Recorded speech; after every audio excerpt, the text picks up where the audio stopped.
Hey guys, this is Shagun. Welcome to Skytrapper, a new education learning platform. तो हम continue करेंगे अपना पहला chapter what is democracy and why democracy. Okay, so let's see.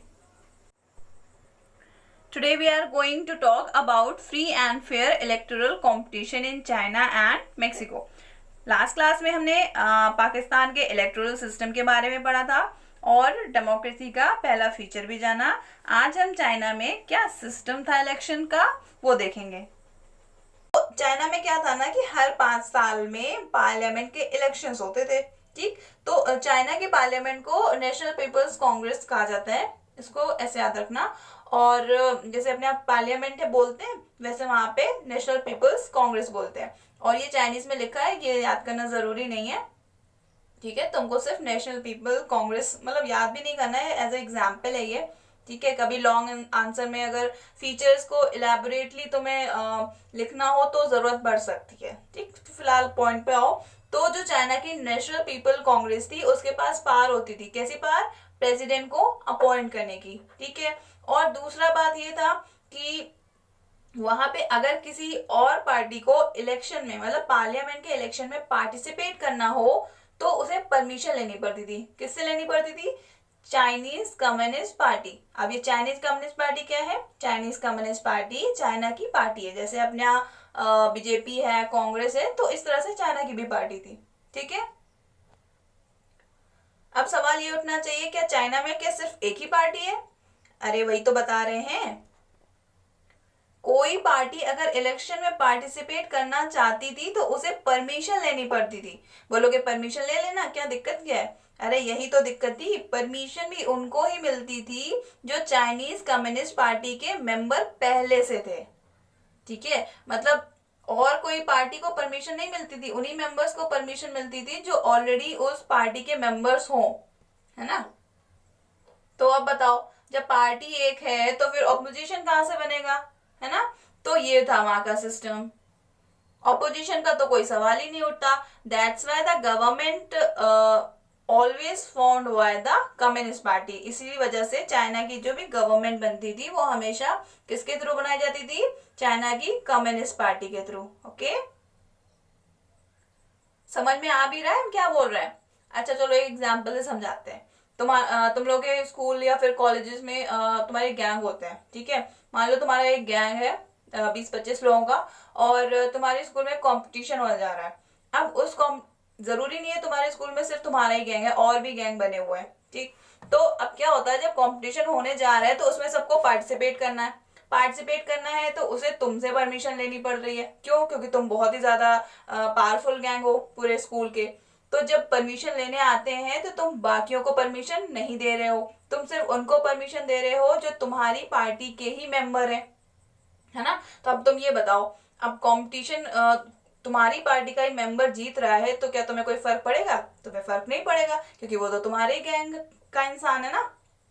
समझ में आया? चीज समझ में आई? अब जब कोई दूसरी पार्टी का तुम परमिशन दे ही नहीं रहे हो तो फिर जीतने हारने का कोई मतलब नहीं है ना. तो यही सिस्टम था चाइना में. वहां पे अगर कोई दूसरी पार्टी पार्लियामेंट के इलेक्शन में पार्टिसिपेट करना चाहती थी तो उसे चाइनीज कम्युनिस्ट पार्टी से परमिशन लेनी पड़ती थी, जो कि वो नहीं देती थी और उनको ही परमिशन देती थी जो ऑलरेडी उस पार्टी के मेंबर्स होते थे. ठीक, आई होप अब समझ में आया होगा. तो अब बताओ, इस तरह की गवर्नमेंट और इलेक्शन के सिस्टम को देख के तुम कह सकते हो कि चाइना एक डेमोक्रेटिक कंट्री है? हाँ, देखो इलेक्शंस तो हो रहे थे लेकिन फेयर इलेक्शंस नहीं हो रहे थे. और जब कोई दूसरी पार्टी ही नहीं है टक्कर देने के लिए तो इलेक्शन कराने का क्या मतलब बनता है? नहीं ना. तो after seeing this unfair electoral system we can not call China a democratic country. Okay, in order to be a democratic country, the public should have the option of whom they want to choose the leader. Okay, so this is all about China का electoral system. ठीक है, तो now we talk about Mexico. Mexico में देख लेते हैं कि Mexico का क्या इलेक्शन का सिस्टम था. मेक्सिको में 1930 में मेक्सिको को मतलब इंडिपेंडेंस मिली थी ना. सोच रहे हो क्या मेक्सिको भी इंडिया की तरह गुलाम था ब्रिटिशर्स का? अरे हाँ भाई, ये भी गुलामी था ब्रिटिशर्स का. है ना, एक कॉलोनी थी एक तरह से अगर देखा जाए तो ब्रिटिशर की. और ये स्पेन से भी सेपरेट होना चाहता था. तो 1930 को ये आज़ाद हुआ था. तो 1930 से 1930 से मेक्सिको में हर 6 साल के बाद इलेक्शंस होते थे, किसके? प्रेसिडेंट के।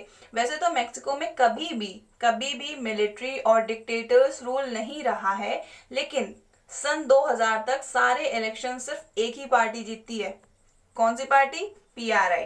पीआरआई का फुल फॉर्म क्या है? Institutional revolutionary party. कहाँ की है? मेक्सिको की। मेक्सिको में ऑपोजिशन तो था, मतलब दूसरी पार्टी तो थी, लेकिन जीत नहीं पाती थी। क्यों नहीं जीत पाती थी? Because of PRI's dirty tricks and we can say dirty politics. ठीक है, अब डर्टी पॉलिटिक्स क्या है? अरे वही इलीगल तरीके से घूस वूस देके अपना पावर का इस्तेमाल करके जीत जाती थी। हमेशा जीतने वाली पार्टी पीआरआई क्या करती थी कि सारे गवर्नमेंट एम्प्लॉय को अपनी मीटिंग्स अटेंड करने के लिए बुलाती थी, ताकि उनको अच्छी अच्छी बातें बता पाए अपनी गवर्नमेंट के लिए। मतलब कि हमारी गवर्नमेंट ये करती है, हमारी पार्टी ये अच्छा अच्छा करती है, ताकि वो लोग खुश हो जाए उनकी पार्टी से, और जब वोट करने का टाइम आए तो उसी पार्टी को वोट करें। ठीक है, तो ये तरीके थे उनके। और दूसरा तरीका क्या था? जितने भी स्कूल में टीचर्स होते थे उनसे कहते थे कि पेरेंट्स को फोर्स करो कि पीआरआई पार्टी को ही वोट दे, है ना।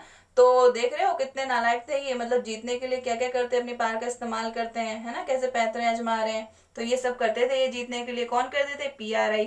पीआरआई कौन है? इंस्टीट्यूशनल रिवॉल्यूशनरी पार्टी है। कहाँ की है? मेक्सिको की है। ठीक है, तो इन सब से क्या होता था कि जो अपोजिशन पार्टी थी वो इलेक्शंस तो कंडक्ट करती थी, but never manage to win. वो जीत नहीं पाती थी। क्यों नहीं जीत पाती थी? इनकी वजह से। ये जो घटिया राजनीति करते थे इनकी वजह से नहीं जीत पाती थी। तुम्हारी बुक में तो सिर्फ यही 2 वजह दी हुई है, बाकी वजह तो बहुत होंगी, है ना, तभी तो ये जीत जाते थे। और तो और वहां की जो मीडिया थी वो भी बिकी हुई थी। अदर पॉलिटिकल पार्टीज जो थी, लाइक जो भी ऑपोजिशन था उसको इग्नोर करती थी। उसके लिए उनका मुंह तभी खुलता था जब इनको ऑपोजिशन को क्रिटिसाइज करना होता था।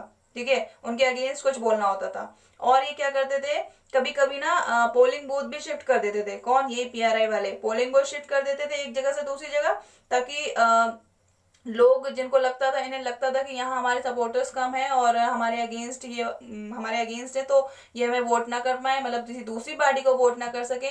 तो इस वजह से क्या करते थे? पोलिंग बूथ शिफ्ट कर देते थे। तो ये भी तो इनकी नालायकी थी ना, पोलिंग बूथ शिफ्ट कर दोगे तो कौन जाएगा वोट देने। तो ये सब इनके पैतरे थे जीतने के लिए, किसके? पीआरआई पार्टी के। Now you tell me, should we consider the elections in China and Mexico and people electing their rulers? क्या तुम्हें लगता है कि पीपल अपने मन चाहा रूलर को इलेक्ट कर पा रहे हैं मेक्सिको में? नहीं ना, ऐसा कुछ भी नहीं हो रहा था। एक तरफ चाइना में लोगों के पास चॉइस ही नहीं थी, ऑप्शन ही नहीं था, मतलब कोई दूसरी पार्टी नहीं थी। ठीक है, और दूसरी तरफ मेक्सिको में they have a choice but they had no choice. क्या फायदा चॉइस का जब जीतना एक ही पार्टी को था। यहाँ पर पार्टियां तो थी, इलेक्शंस भी हो रहे थे, सब कुछ सही चल रहा था, लेकिन एक ही पार्टी जीत रही थी, वो भी इलीगल तरीके से जीत रही थी।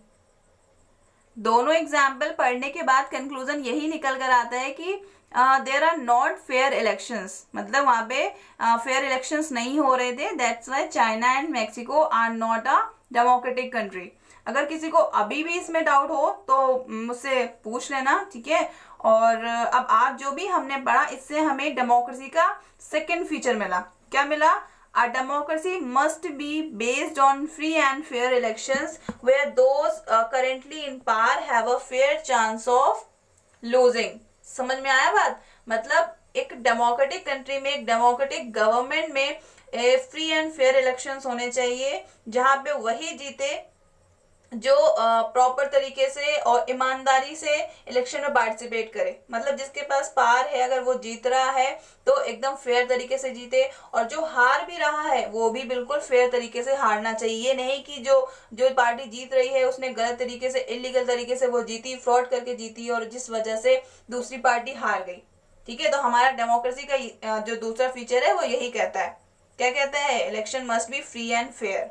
ओके, आई होप तुम्हें ये एग्जाम्पल दोनों समझ आए होंगे, मेक्सिको और चाइना के, और डेमोक्रेसी का दूसरा फीचर भी। ठीक है, तो अभी तक हमने क्या क्या पढ़ा? फर्स्ट चैप्टर में डेमोक्रेसी क्या होता है पढ़ा, डेमोक्रेसी के पहला फीचर देखा, दूसरा फीचर देखा। ठीक है, याद रखना, डेमोक्रेसी का पहला फीचर पाकिस्तान के एग्जाम्पल से याद रखना, दूसरा फीचर किससे याद रखना? चाइना और मेक्सिको के एग्जाम्पल से।